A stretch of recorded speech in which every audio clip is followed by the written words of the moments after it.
जय हिंद दोस्तों, कैसे लोग उम्मीद करता हूँ सभी मस्त होंगे, अपने स्टडी कार में व्यस्त होंगे। स्वागत है आप सभी का यूपी टेट सुपर टेट 2025 के एग्जाम में। आज हम करने वाले हैं एसएसटी यानी सामाजिक विज्ञान के मोस्ट इंपॉर्टेंट क्वेश्चन, जो कि संपूर्ण एसएसटी कवर कर रहे हैं।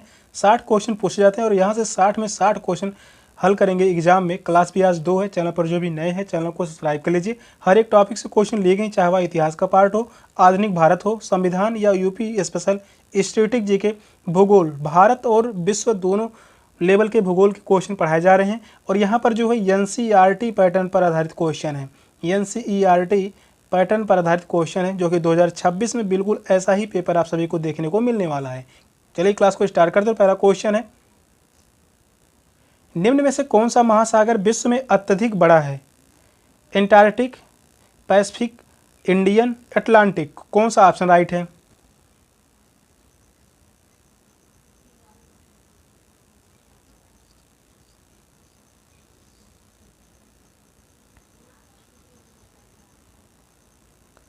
निम्न में से कौन सा महासागर विश्व में अत्यधिक बड़ा है? पैसिफिक यानी प्रशांत महासागर। सेकंड ऑप्शन करेक्ट है, प्रशांत महासागर। विश्व का सबसे बड़ा तथा गहरा महासागर है प्रशांत महासागर। यह सबसे बड़ा महासागर है और सबसे गहरा महासागर प्रशांत महासागर है। और यह महासागर अमेरिका तथा एशिया को पृथक करता है। यह किसको अलग करता है? एशिया और अमेरिका को। अमेरिका तथा एशिया को अलग करता है। एशिया। सेकंड ऑप्शन करेक्ट है। नेक्स्ट क्वेश्चन है, पुनर्गठित योजना आयोग का नया नाम नीति आयोग, नीति आयोग, नीति आयोग या नीति आयोग। कौन सा ऑप्शन करेक्ट है? क्वेश्चन यह भी इंपॉर्टेंट है। या 2018 में क्वेश्चन पूछा गया था यूपी टेट के ही एग्जाम में। पुनर्गठित योजना आयोग का नया नाम क्या है?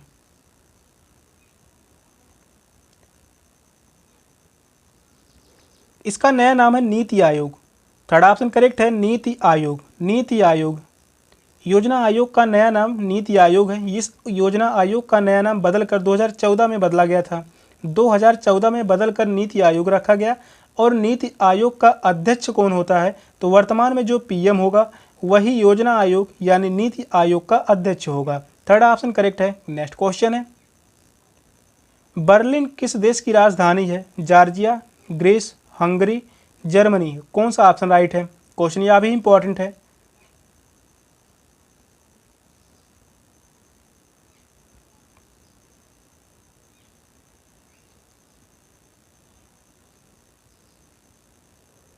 बर्लिन किस देश की राजधानी है? यह है जर्मनी की। जर्मनी की राजधानी है बर्लिन। बात करते हैं, जॉर्जिया की राजधानी है तबिलिसी। यहाँ की राजधानी जो है तिबिलिसी, तिबिलिसी।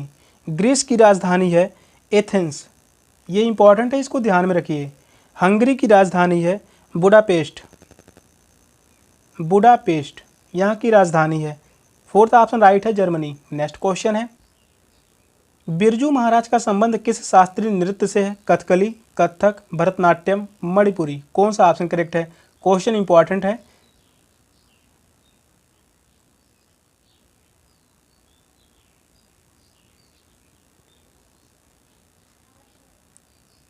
बिरजू महाराज का संबंध किस शास्त्रीय नृत्य से है? कथक। सेकंड ऑप्शन करेक्ट है, बिरजू महाराज कथक से संबंधित हैं। बात कर लेते हैं कथकली से संबंधित जो है वह है Uday Shankar.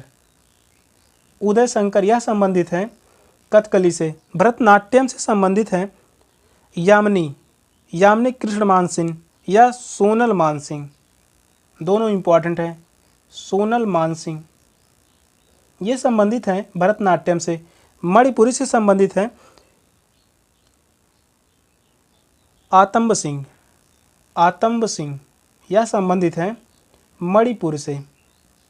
Second option correct है, कथक। नेक्स्ट क्वेश्चन है, 1 मई को मनाया जाता है अंतर्राष्ट्रीय महिला दिवस, अंतर्राष्ट्रीय श्रमिक दिवस, विश्व पर्यावरण दिवस, विश्व स्वास्थ्य दिवस। कौन सा ऑप्शन राइट है? एग्जाम में काफ़ी बार यह क्वेश्चन बन चुका है, इंपॉर्टेंट क्वेश्चन है।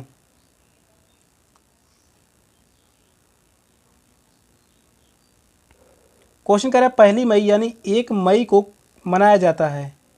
1 मई को मनाया जाता है अंतर्राष्ट्रीय श्रमिक दिवस। सेकंड ऑप्शन करेक्ट है, अंतर्राष्ट्रीय श्रमिक दिवस मनाया जाता है 1 मई को। नेक्स्ट क्वेश्चन है, भारत की सर्वाधिक एकड़ भूमि में कौन सी फसल उगाई जाती है? गेहूं, गन्ना, धान या मक्का? कौन सा ऑप्शन करेक्ट है?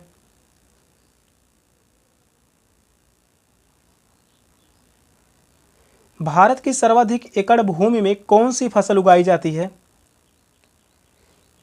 तो धान की फसल उगाई जाती है। थर्ड ऑप्शन करेक्ट है, धान। विश्व में धान उत्पादन में चीन के बाद भारत का दूसरा स्थान है। पहला स्थान किसका है? धान उत्पादन में प्रथम स्थान है चीन का, और वहीं दूसरा स्थान है भारत का। दूसरा स्थान है भारत का। और भारत में खाद्यान्नों के अंतर्गत आने वाले कुल क्षेत्र के 47% भाग पर धान की खेती की जाती है, जबकि गेहूं का क्षेत्रफल लगभग 15% ही है।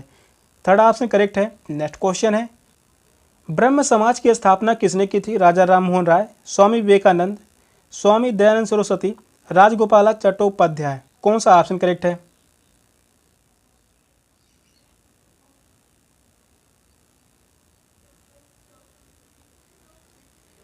ब्रह्म समाज के संस्थापक कौन थे? तो वहाँ है राजा Ram Mohan Roy. First option correct है, राजा राम मोहन राय ब्रह्म समाज के संस्थापक थे, राजा राम मोहन राय। इसकी स्थापना की थी, ब्रह्म समाज की स्थापना हुई थी 1828 में। 1828 में स्थापना हुई थी राजा राम मोहन राय जी के द्वारा। बात कर लेते हैं स्वामी विवेकानंद। इन्होंने बेलूर मठ का स्थापना किया।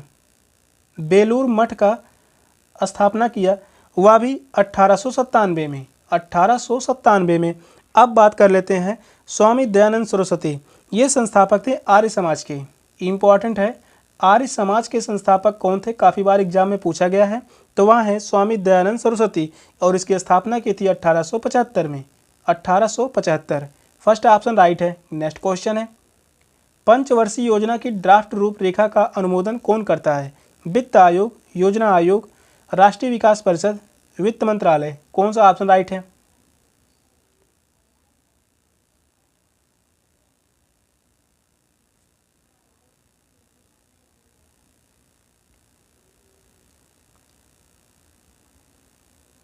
क्वेश्चन कह रहा है पंचवर्षीय योजना की ड्राफ्ट रूपरेखा का अनुमोदन कौन करता है?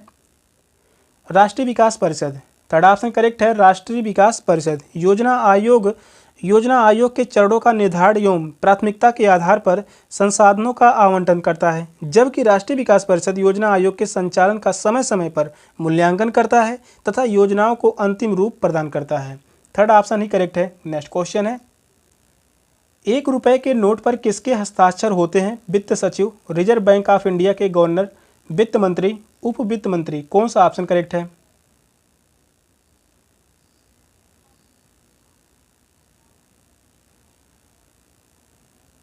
1 रुपए के नोट पर किसके हस्ताक्षर होते हैं?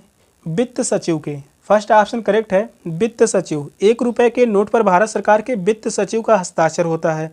1 रुपए के ऊपर की नोट को रिजर्व बैंक के गवर्नर जनरल के हस्ताक्षर जारी किए जाते हैं।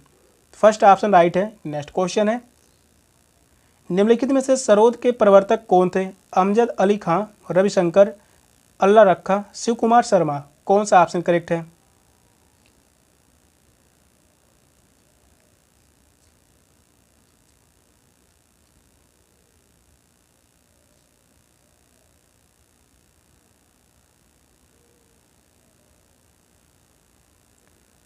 निम्नलिखित में से सरोद वादक के प्रवर्तक कौन थे? अमजद अली खां। फर्स्ट ऑप्शन करेक्ट है, अमजद अली खां। पंडित रविशंकर प्रसाद की बात करते हैं, तो यह जो हैं सितार वादन से संबंधित हैं। रविशंकर या सितार वादन से संबंधित हैं। इम्पॉर्टेंट है, पूछा गया है। अल्लाह रखा खां, ये संबंधित है तबला से। ये तबला से संबंधित हैं। और वहीं बात कर लेते हैं शिव कुमार शर्मा, ये संबंधित हैं संतूर वादन से। संतूर वादन से संबंधित हैं शिव कुमार शर्मा, जबकि अमजद अली खां सरोद वादन के कलाकार हैं। फर्स्ट ऑप्शन राइट है। नेक्स्ट क्वेश्चन है, उत्तर प्रदेश में कौन सा प्राचीनतम विश्वविद्यालय है? साहूजी महाराज विश्वविद्यालय कानपुर, BR अम्बेडकर विश्वविद्यालय आगरा, लखनऊ विश्वविद्यालय लखनऊ, इलाहाबाद विश्वविद्यालय इलाहाबाद? कौन सा ऑप्शन राइट है? क्वेश्चन बहुत ही महत्वपूर्ण है।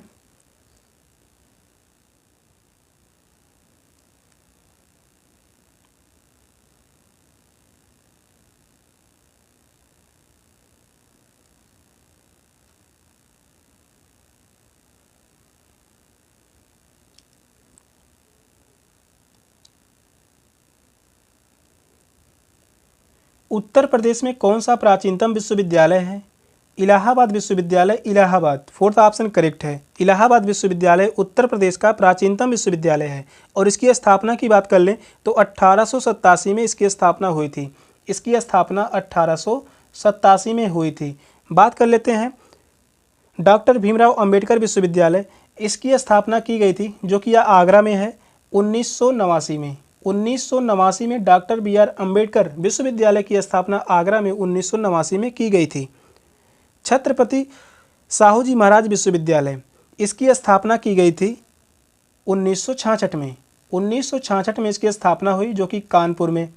लखनऊ विश्वविद्यालय, इसकी स्थापना की गई 1921 में। 1921 में स्थापना की गई लखनऊ में। फोर्थ ऑप्शन राइट है। नेक्स्ट क्वेश्चन है, विश्वविद्यालय रॉक गार्डन कहाँ स्थित है? कोलकाता, जयपुर, चंडीगढ़, बेंगलुरु। कौन सा ऑप्शन राइट है?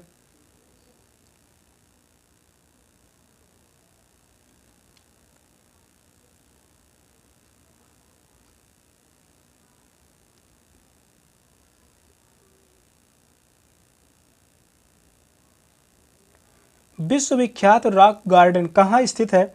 यह स्थित है चंडीगढ़। थर्ड ऑप्शन राइट है, चंडीगढ़।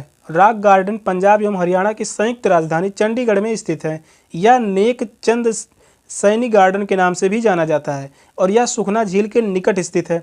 यह जो स्थित है सुखना झील के निकट, सुखना झील के निकट यह स्थित है और यहाँ कचरे से बनाई गई मूर्तियाँ और कलाकृतियाँ हैं। थर्ड ऑप्शन करेक्ट है, चंडीगढ़। नेक्स्ट क्वेश्चन है, मुद्रा का क्या तात्पर्य होता है? मूल्य का मापक, कर्मचारी को मिलने वाला वेतन, लाभांश, किसी राज्य की प्रतिवर्ष की कुल आय। कौन सा ऑप्शन राइट है? जो भी क्वेश्चन कराए जा रही हैं वे सभी क्वेश्चन यूपी टेट के एग्जाम के लिए बहुत ही महत्वपूर्ण है। एग्जाम में छपने वाले क्वेश्चन हैं। क्वेश्चन नंबर 13 कह रहा है मुद्रा का क्या तात्पर्य होता है? मूल्य का मापक। फर्स्ट ऑप्शन राइट है, मूल्य का मापक। मुद्रा यानी करेंसी, पैसे के उस रूप को कहते हैं जिससे दैनिक जीवन में खरीद और बिक्री होती है।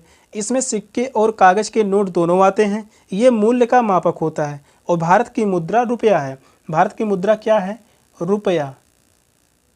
फर्स्ट ऑप्शन राइट है। नेक्स्ट क्वेश्चन है, राष्ट्रीय तेल एवं प्राकृतिक गैस आयोग का मुख्यालय कहाँ स्थित है? नई दिल्ली, देहरादून, डिगबोई, ग्वालियर। कौन सा ऑप्शन करेक्ट है?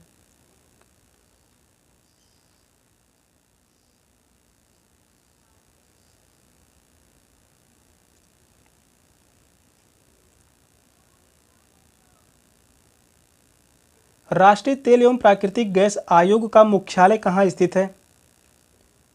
ये स्थित है देहरादून।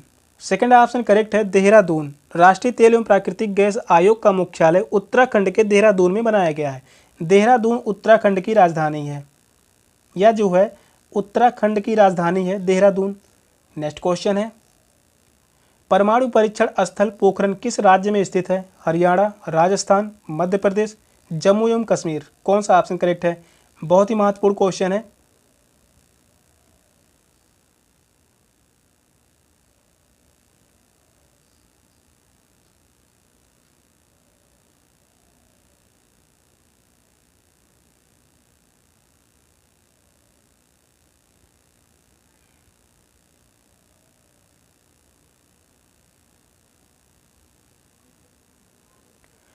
परमाणु परीक्षण स्थल पोखरण किस राज्य में स्थित है? या राजस्थान में स्थित है। सेकंड ऑप्शन करेक्ट है, राजस्थान। पोखरण परमाणु परीक्षण स्थल राजस्थान के जैसलमेर जिले के थार मरुस्थल में स्थित है और यहाँ पर प्रथम पर्यवेक्षण किया गया था 1994 में, सॉरी 1974।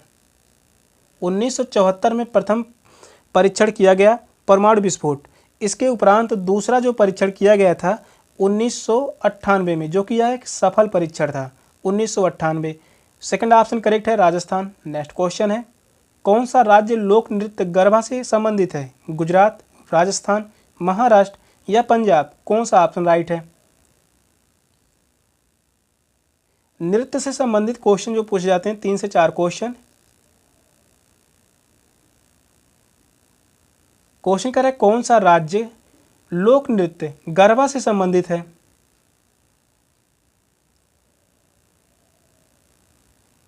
यह संबंधित है गुजरात।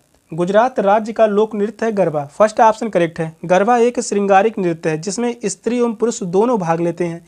यह लोक नृत्य गुजरात राज्य से संबंधित है। गुजरात के अन्य लोक नृत्य डांडिया रास पूछा जाता है। डांडिया रास, डांडिया रास कहाँ का लोक नृत्य है? तो यह है गुजरात का। इसके अलावा भवई, यह भी इम्पॉर्टेंट है। भवई यह भी जो है गुजरात का लोक नृत्य है। फर्स्ट ऑप्शन राइट है। नेक्स्ट क्वेश्चन है 52वें संविधान संशोधन का विषय है प्रारंभिक शिक्षा, उपराष्ट्रपति की शक्तियाँ, निर्वाचन आयोग की शक्तियाँ, दल बदल विधेयक। कौन सा ऑप्शन करेक्ट है?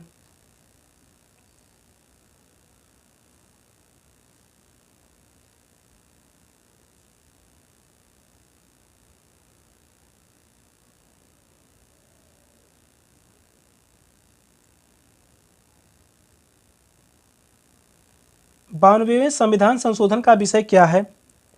दल बदल विधेयक। फोर्थ ऑप्शन करेक्ट है। दल बदल विधेयक। 92वां संविधान संशोधन कब किया गया? 1985 में। 1985 में किया गया था। दल बदल विधेयक यह किस अनुसूची में रखा गया है? 10वीं अनुसूची में रखा गया है। इसे 10वीं अनुसूची में रखा गया, इंपॉर्टेंट है। 10वीं अनुसूची के अंतर्गत रखा गया है। 1985 में पारित यह संविधान संशोधन राजनीतिक दल बदल पर अंकुश लगाने से संबंधित है।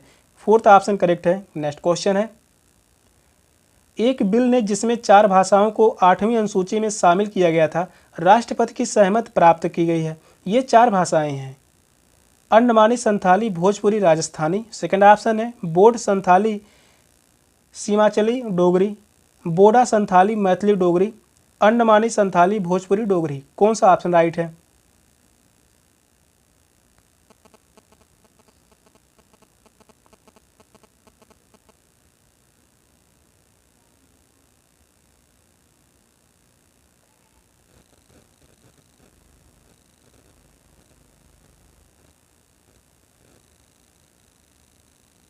बहुत ही इंपॉर्टेंट क्वेश्चन है। संविधान से क्वेश्चन जो पूछे जाते हैं 15 क्वेश्चन इंपॉर्टेंट क्वेश्चन है।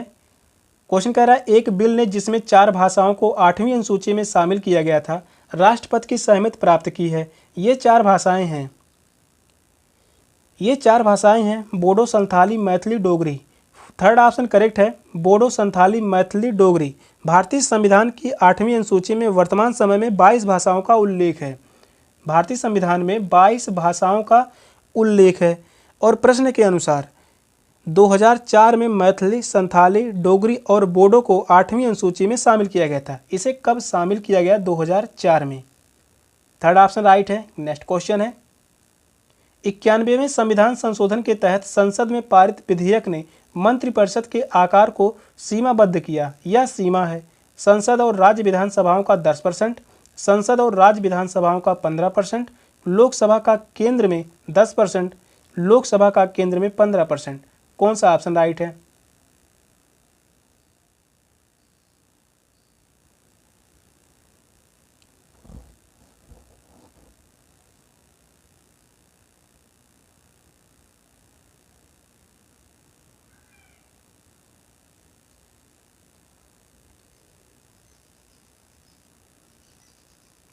क्वेश्चन कह रहा है 91वें संविधान संशोधन के तहत संसद में पारित विधेयक ने मंत्रिपरिषद के आकार को सीमाबद्ध किया। यह सीमा है संसद और राज्य विधानसभाओं का 15%। सेकंड ऑप्शन करेक्ट है। संसद और राज्य विधानसभाओं का 15%। 91वें संविधान संशोधन के तहत केंद्र तथा राज्य में मंत्रिपरिषद की सदस्य संख्या क्रमशः लोकसभा तथा विधानसभा की सदस्य संख्या का 15% होगा। जहां सदस्य संख्या 40-40 है वहां अधिकतम मंत्रियों की संख्या 12 होगी। किसी किसी राज्य में जो है संख्या जो है 40-40 है, तो यहाँ पर प्रावधान रखा गया है अधिकतम मंत्रियों की संख्या 12 होगी। सेकंड ऑप्शन करेक्ट है। नेक्स्ट क्वेश्चन है उस ईरानी नगर का नाम बताइए जहां भूचाल ने ऐसी तबाही मचाई कि 20,000 लोगों से अधिक की मौत हो गई। Tehran, Bam, Isfahan, Shiraz. कौन सा ऑप्शन करेक्ट है? ये क्वेश्चन स्टैटिक जीके से है।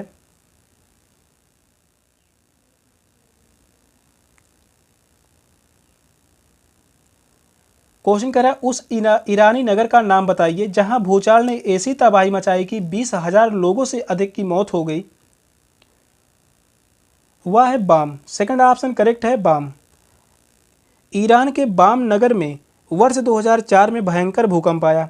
यहाँ पर भूकंप जो आया था 2004 में, और जिसकी तीव्रता रिएक्टर पैमाने पर 6.5 थी। रिएक्टर पैमाने पर यहाँ की जो तीव्रता थी भूकंप की 6.5 थी। इसमें 20,000 से अधिक लोग मारे गए तथा लाखों लोग बेघर हो गए थे। सेकंड ऑप्शन करेक्ट है। सेशन का लास्ट क्वेश्चन था। क्वेश्चन कैसे लगे कमेंट में जरूर बताइएगा। चैनल पर नए हैं, चैनल को सब्सक्राइब कर लीजिए। मिलते हैं फिर नेक्स्ट क्लास में, तब तक के लिए बाय बाय, टेक केयर, जय हिंद।